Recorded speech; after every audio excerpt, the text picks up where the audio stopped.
Graça e paz do Senhor Jesus Cristo, amados. Estamos iniciando a nossa aula de missiologia. Missões. Missão da obra de Deus. Esse é o assunto desta aula. Vamos fazer uma oração pedindo a bênção do Senhor. Amado Deus e Pai, nós te damos graças. Graças, Pai, porque o Senhor é bom. Graças pela sua infinita misericórdia. Muito obrigado, Senhor, porque o Senhor é o Deus misericordioso, poderoso, grande em favor. Obrigado porque até aqui o Senhor nos tem guiado, conduzido de vitória em vitória, de triunfo em triunfo. Obrigado também, Senhor, por nos incluir, por colocar a tua igreja no projeto eterno, no projeto grandioso da salvação, na sua missão, Pai. Pedimos que o Senhor nos assista, nos dê graça e abençoe também a cada aluno, cada pessoa que estará ouvindo esta aula, cada filho, filha do Senhor, de tal forma que a sua igreja se disponha, Pai, para fazer o mais precioso, o propósito do Senhor aqui na terra. A razão da existência da igreja seja cumprida, Senhor. Assim nós te pedimos e te damos graças, meu Pai. Em nome de Jesus, amém e glória a Deus. Bem, amados, missões, falar de missões é falar do assunto mais relevante, mais importante. Nós já dissemos isso em alguma outra oportunidade. E queremos falar nessa noite, nessa hora, a respeito da missão da obra de Deus, ou a cultura da obra de Deus. Qual é essa cultura? Qual é essa missão da obra de Deus?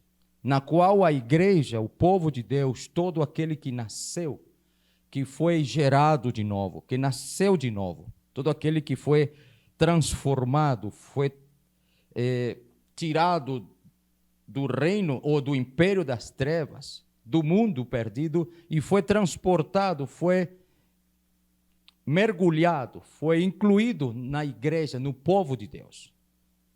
Qual é a razão de ser? Qual é o motivo pelo qual o povo de Deus existe? Vamos ver pelo menos algumas 5 aspectos desta missão da obra de Deus, ou desta cultura do reino, cultura do evangelho. Primeiro texto que queremos ver está ali, Mateus 24:14. Fala, será pregado o evangelho do reino em todo o mundo. De novo, será pregado o evangelho do reino por todo o mundo, para testemunho a todas as nações, continua falando o texto.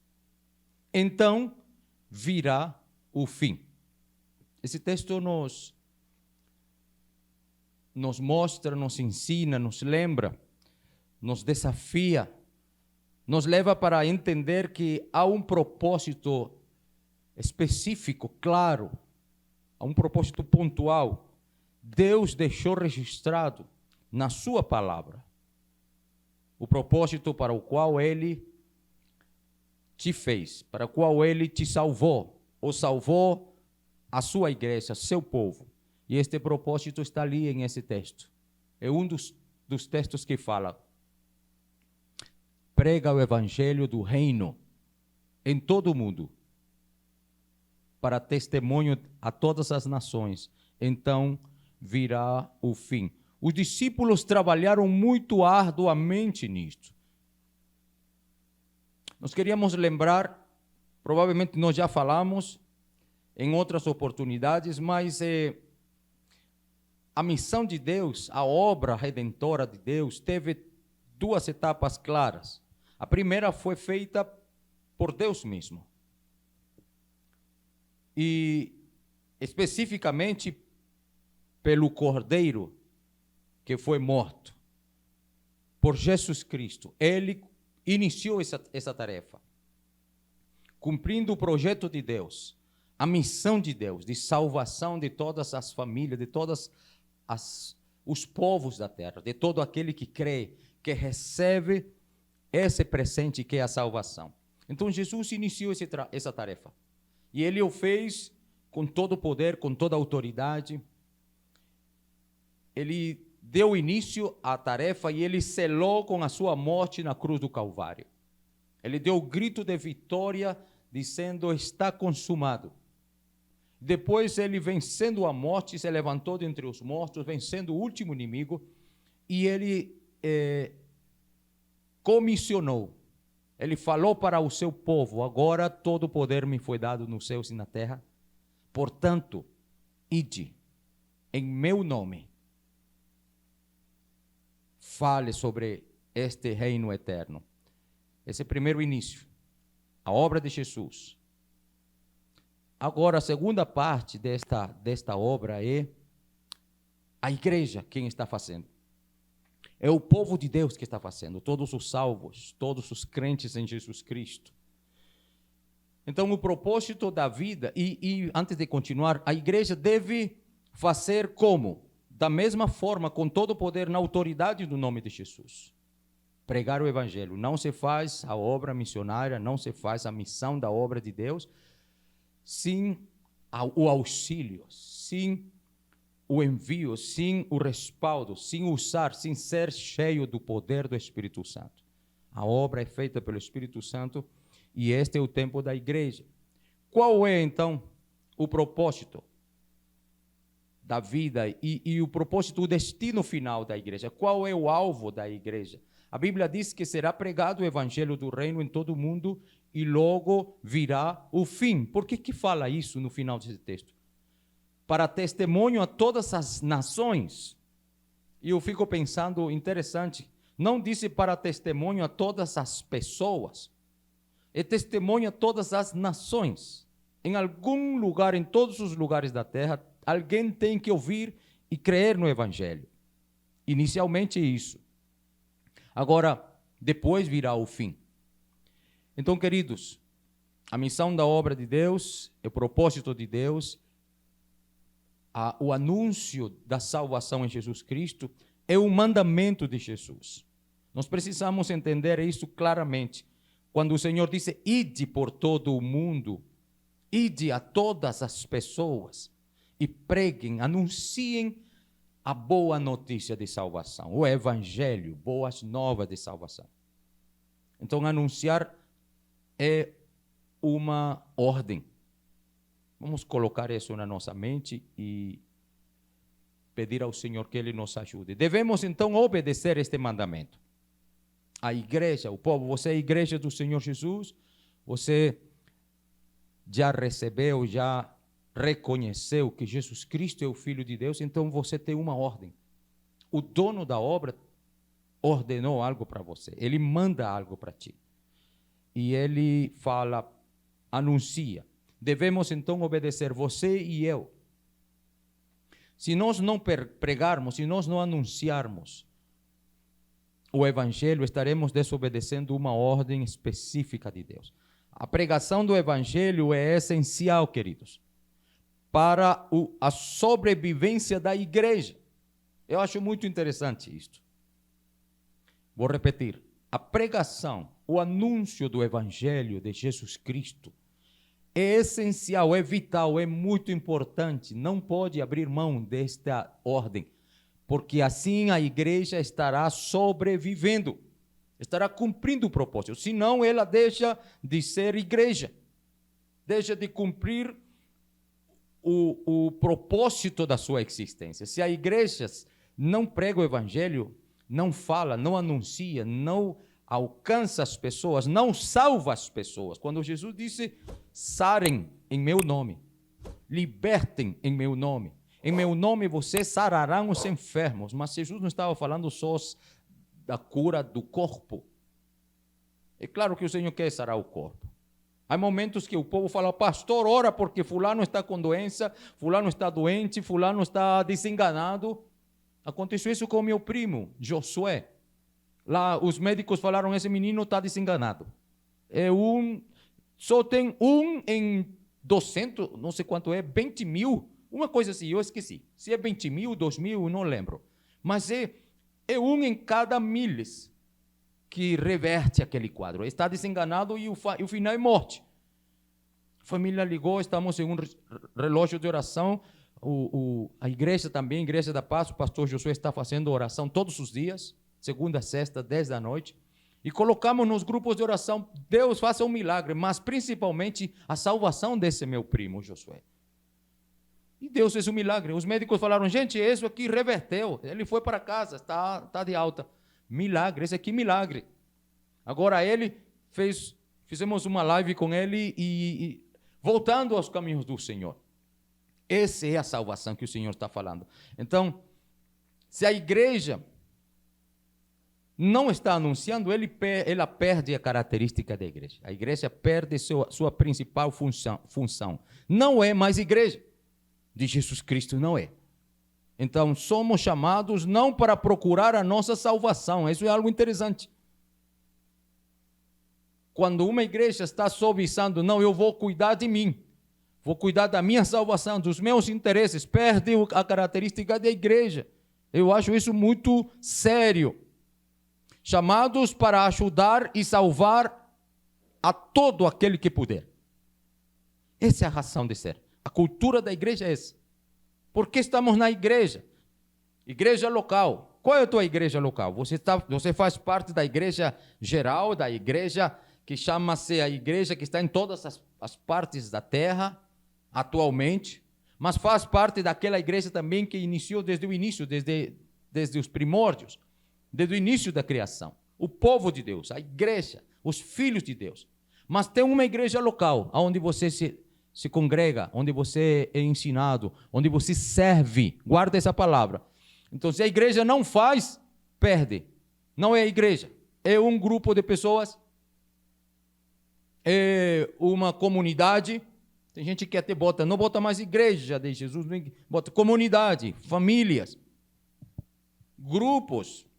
Tudo bem, não estamos julgando o nome, mas há que ter muito cuidado. Se perdeu a característica de pregar, de salvar os demais. Você já foi salvo, para quê? Para ser servido? Não. Não é esse o propósito de Deus. Para ser apapachado, pegado? Não. Temos que cuidar sim, mas não é esse o projeto principal de Deus. É continuar salvando outros. Fuiste salvo para salvar. Então, qual é a verdadeira missão? A missão da igreja de Jesus Cristo. Vamos ver 5 aspectos. Primeiro, pregar o evangelho. Já estamos falando faz alguns minutos. Pregar o evangelho do reino. Pregar o evangelho do reino. Vamos ver 5 aspectos brevemente de Jesus Cristo. Mateus 24, 14. É o que nós já falamos aí. Então, queridos, esta é a esperança da humanidade. E a igreja que tem. É o povo de Deus. Que anuncia essa esperança. Em Apocalipse 1:8 fala: eu sou o alfa e o ômega, o princípio e o fim, o que era, o que é, o que há de vir, o Deus Todo-Poderoso. Então, pregar o evangelho do reino é o verdadeiro nome de Jesus Cristo. Fazer conhecido o nome que está acima de todo nome. Por que estamos falando isso? Devemos preparar o mundo para o maior evento que há de acontecer depois da morte, da obra aqui na terra, do ministério terreno de Jesus Cristo. A sua morte na cruz, morte substitutiva, morte vicária, morte de cordeiro que morre pelos pecados de toda a humanidade. Depois desse evento e a sua ressurreição dentre os mortos, sua ascensão para a presença do Pai, para seu trono de glória, de onde Ele é por sempre. Depois desse evento, não existe outro evento mais grandioso. E a igreja tem essa tarefa de anunciar o verdadeiro reino, o nome de Cristo Jesus. Quem é Ele? Ele voltará. E a igreja precisa anunciar isso. O reino de Deus, venha o teu reino, Senhor. Então, esse é o primeiro aspecto desta missão da obra. A cultura de Deus, como primeiro aspecto, tem isso: pregar o evangelho do reino de Jesus Cristo. Nós não fomos chamados para pregar outro nome. O povo de Deus não deve pregar outro nome. Não deve pregar ninguém mais. Eu não posso pregar o que eu penso, se não está em concordância com a palavra. Eu penso assim. Tem gente que está se desviando porque está... Eu acho que é assim, eu penso. O que a palavra diz. Apega-te à palavra, não se desvie desta palavra. Então, queridos, devemos anunciar ao mundo, preparar o mundo do maior evento para acontecer soon, como dizem. Logo, breve o Senhor vem. Tem gente já orando, e talvez você já orou. Eu estou orando nesses últimos dias mais constantemente. Confesso que já orei mais antes sobre Maranata, Senhor. Venha, Senhor. Bem, mas precisamos preparar, anunciar. Glória a Deus. Anunciar o povo para ser parte do reino de Deus. Preparar o mundo para o maior evento, como nós falamos. Número 2, da cultura de Deus, a missão de Deus. Ele pregar as profecias do tempo do fim. Então, além de pregar do amor de Deus, da salvação em Cristo, pregar as profecias. Essa é outra característica do reino de Deus. Pregar as profecias do número 2, dos tempos do fim. 2 textos como base. Ezequiel, vamos ler esse texto. Ezequiel 33:6. Diz assim esse texto, 33:6. Mas se o atalaia vir que vem o inimigo e não tocar a trombeta, Deus fala para os seus atalaias. Você é um atalaia, você é um crente em Jesus Cristo, então o Senhor fala, anuncia, porque pregar as profecias do tempo do fim. Esse cuidado, a igreja está aqui na terra não para anunciar condenação, é para falar que o mundo já está condenado, que já foi decretada, o mundo está apartado de Deus, mas que há uma salvação, que Cristo Jesus veio para trazer de volta os filhos para a casa do Pai. Então quando nós pregamos, o crente, o filho de Deus, o atalaia, deve pregar, mas a forma certa, isso nos desafia para pregar um coração cheio de paixão, de amor, não de condenação. Isso é um desafio para a igreja. Que arda a paixão, o amor de Deus. Pedir, Senhor, coloca uma parcela.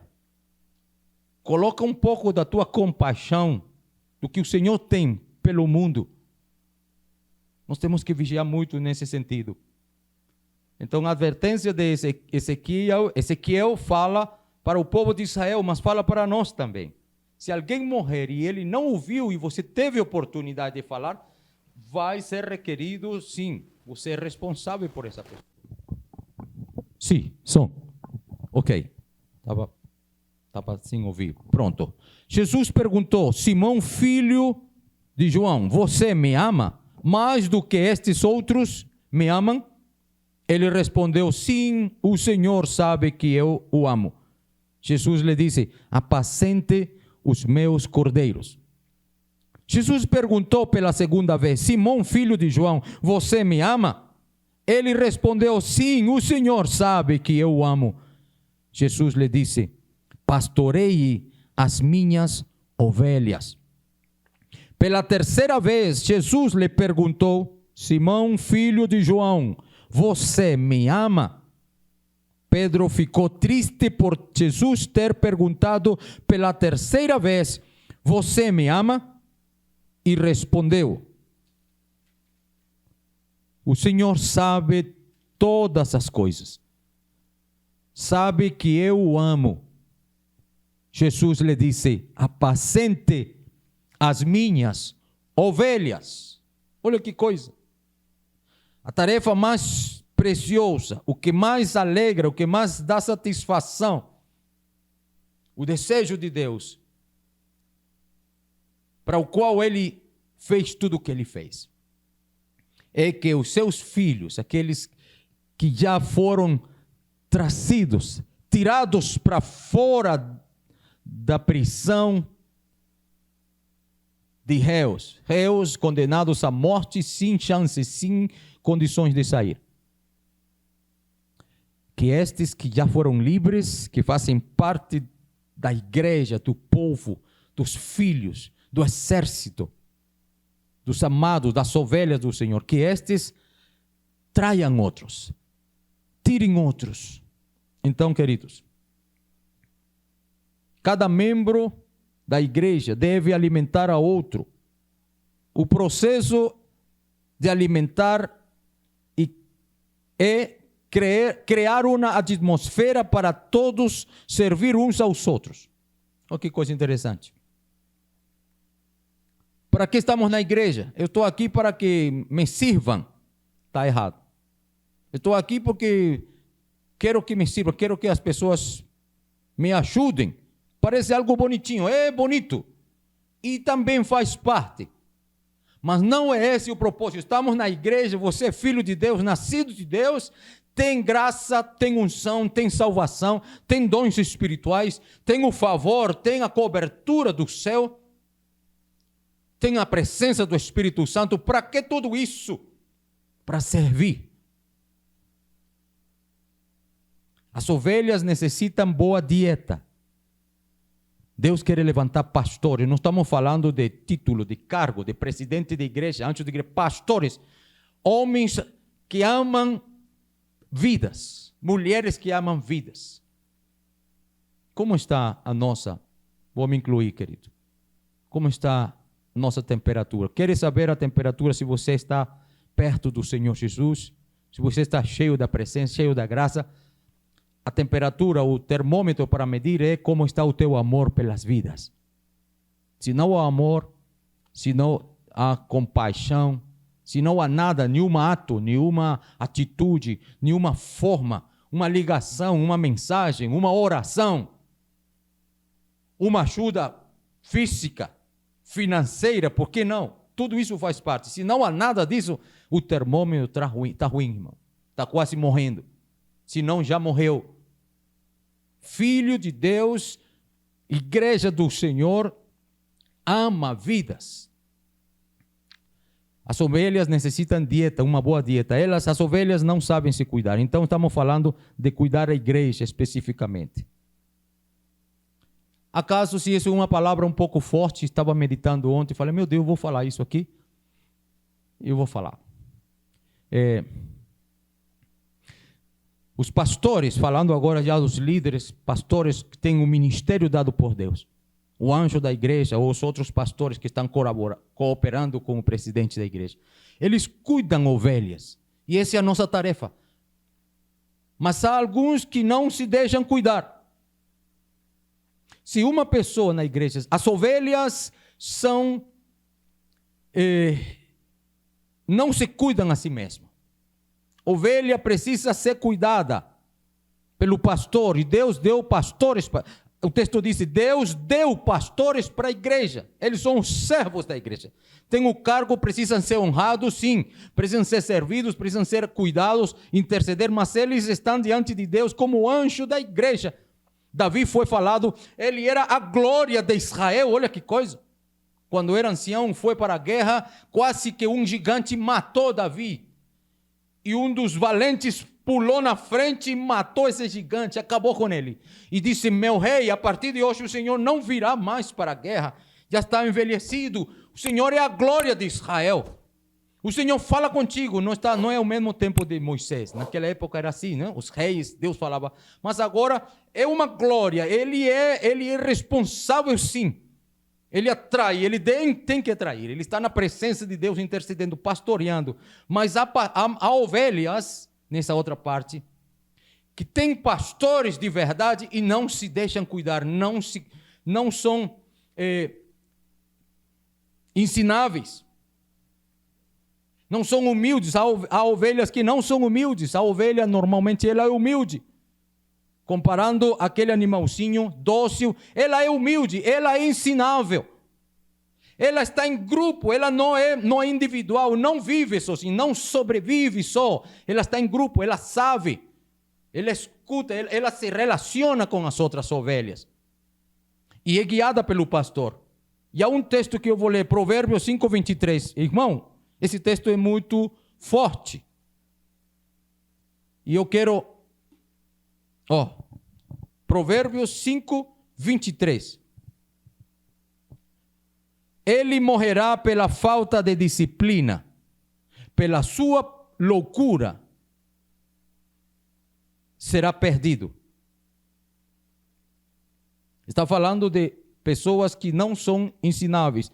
Por que há pessoas na igreja que não são, eles são individuais, são sozinhos, eles não permanecem no rebanho, ele não obedece, não tem humildade,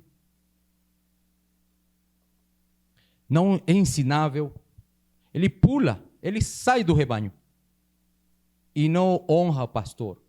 Esse texto fala, ele morrerá pela falta de disciplina.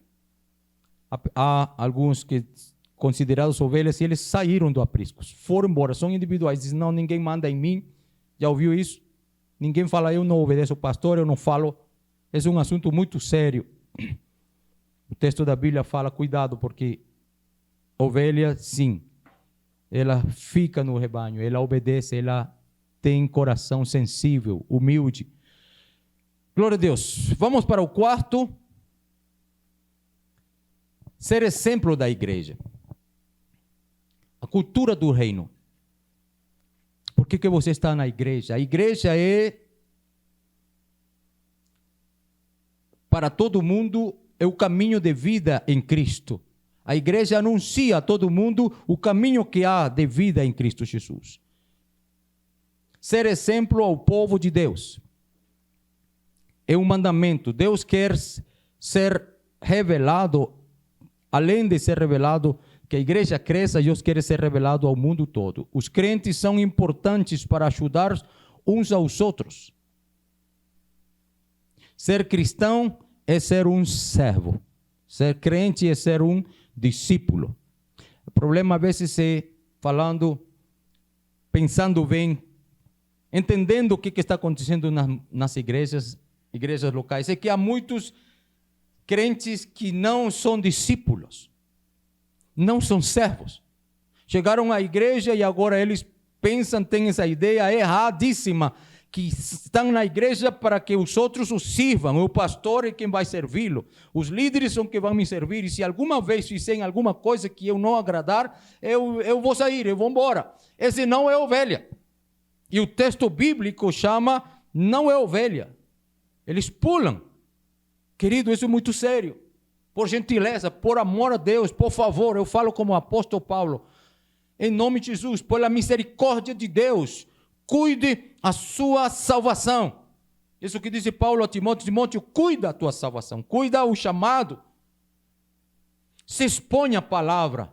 Veja, eu fiz isso muitas vezes e continuo fazendo. Deus, me mostra se o que eu estou fazendo está certo. Me vence, Senhor, o Senhor é mais forte. Toca onde dói. Eu faço algumas orações meias difíceis. Eu falo à minha esposa, eu sou muito estranho, mas eu sei que há muita gente que ora assim. A gente não pode estar satisfeito como é, não pode. Ninguém chegou à meta, a meta é muito altíssima. O alvo nosso não são os homens, não são as pessoas. A gente sempre se identifica, tem um referencial. Meu pastor, meu Deus, eu quero esse dom, Senhor, ora por mim, pastor. Eu fiz isso algumas vezes, mas sabe uma coisa? Olhar para o autor e consumador da tua fé, Jesus Cristo. Ele é o nosso exemplo e é muito alto. Ninguém jamais chegou lá. Paulo, eu falo, ele é um dos que mais se pareceu com Cristo. E ele disse, ainda não cheguei, mas uma coisa eu faço. Esquecendo-me das coisas que ficam para trás, eu me estico. Eu me lanço para frente. Então, ser exemplo para a igreja, ser cristão é ser servo, queridos. A única forma de cumprir a missão é pedir, Senhor, se meu coração não é um coração de servo, a minha alma ainda está encrencada, toca, Senhor. Me vence, Pai. Vence esses argumentos. Vamos pedir ao Senhor. Esse é o tempo da maturidade, do crescimento, da colheita. Isso está ecoando na minha vida desde o ano passado. Tempo de maturidade. Eu falei, Deus, maturidade, crescimento. Nessa pandemia, a igreja fechada, a congregação. E o Senhor falou, você não está entendendo nada, filho. As tuas medidas não são as minhas medidas. Os teus pensamentos não são os meus pensamentos. O que está acontecendo? Há lives agora em todos os dias. Todos os dias estamos fazendo live. Mais de uma, duas. Cultos. Pessoas estão juntando, famílias estão se juntando todos os dias. Salvação, milagres. Esse é um que falei agora há pouco, meu primo. Pessoas na prisão estão se convertendo. Lá no Peru, lá na Argentina. Famílias que nunca se juntaram, nunca iam para as igrejas, estão indo. Deus está fazendo a sua obra de salvação. Glória a Deus. Finalmente, número 5. Aprender e praticar ser líderes que servem. Essa parte para a liderança.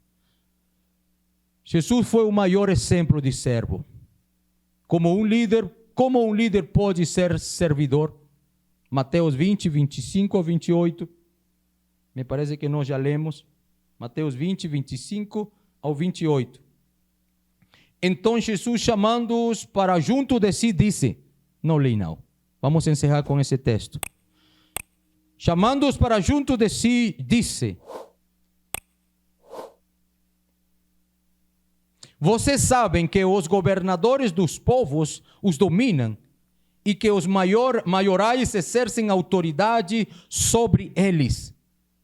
Mas entre vocês não será assim. Pelo contrário, quem quiser tornar-se grande entre vocês, que se coloque a serviço dos outros.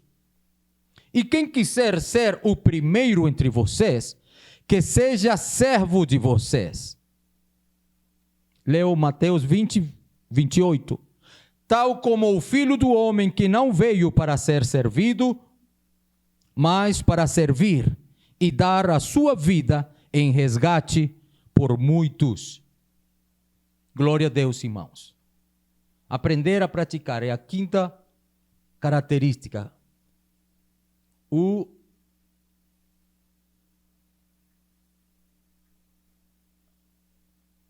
A missão da obra de Deus.